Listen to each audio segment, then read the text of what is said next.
Thank you. Sharing this morning's coffee with us with James Rollins. Satellite interview is furnished by HarperCollins. James, good morning, and thanks so much for being with us. Thank you, Lynn. Best-selling author, you join us to talk about your new book, The Seventh Plague. Tell us about it.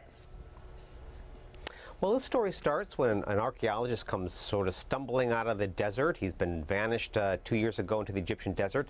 Unfortunately, he dies before he can tell his story, but his body sort of offers some tantalizing clues. Number one, it's partially mummified, as though somebody had put him through this gruesome process while he was still alive.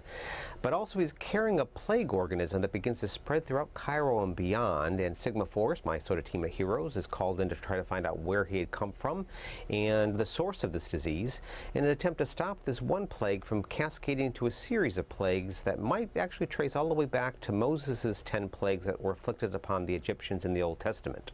Where do you get your ideas from? It's so creative.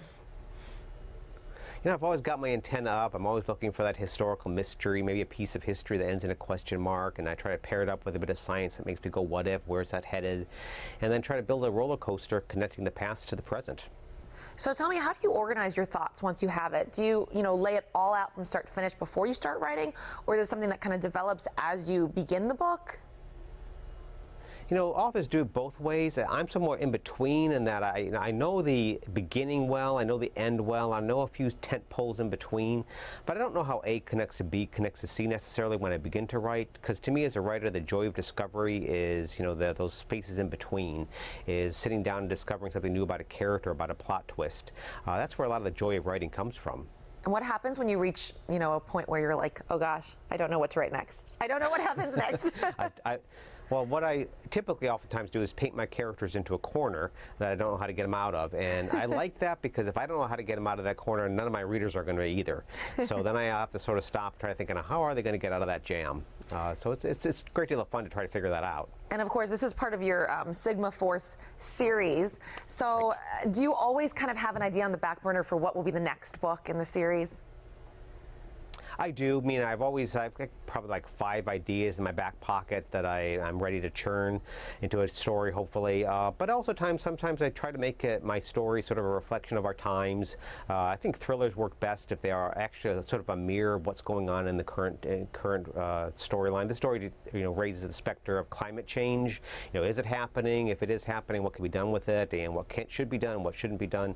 So I also enjoy just sort of like when you turn that last page and you close the book, I've left you something to think about. There's a sort of what's true and what's not at the end of my novels, where I strip away the fiction from the fact, so that if you have any interest in some of the topics I raise or question about some of the things I'm talking about, whether they're true or not, I lay it all out.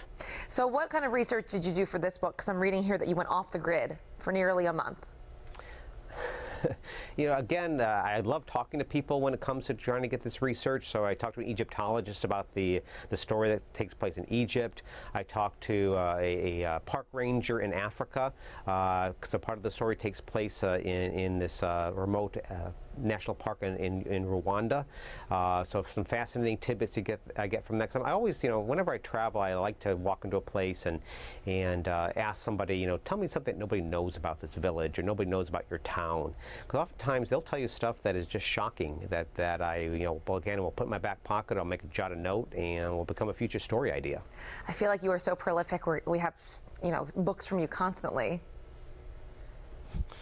It is a challenge. I think at this point I've tried to destroy the world 33 times. So it's now I've got to work on my 34th.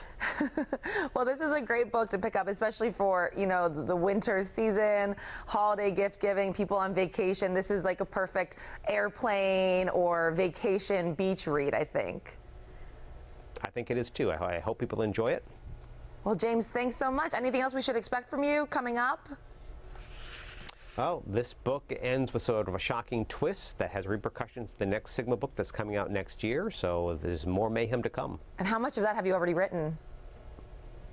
I'm about 3/4 of the way down the next novel. Wow, so it's almost... as soon as I'm done this tour, I'll get back and finish that up. Wow, amazing. Well, James, thanks for giving us the time and talking about The Seventh Plague, and happy holidays. Thank you, Lynn. Thanks, appreciate it. All right, sounds good.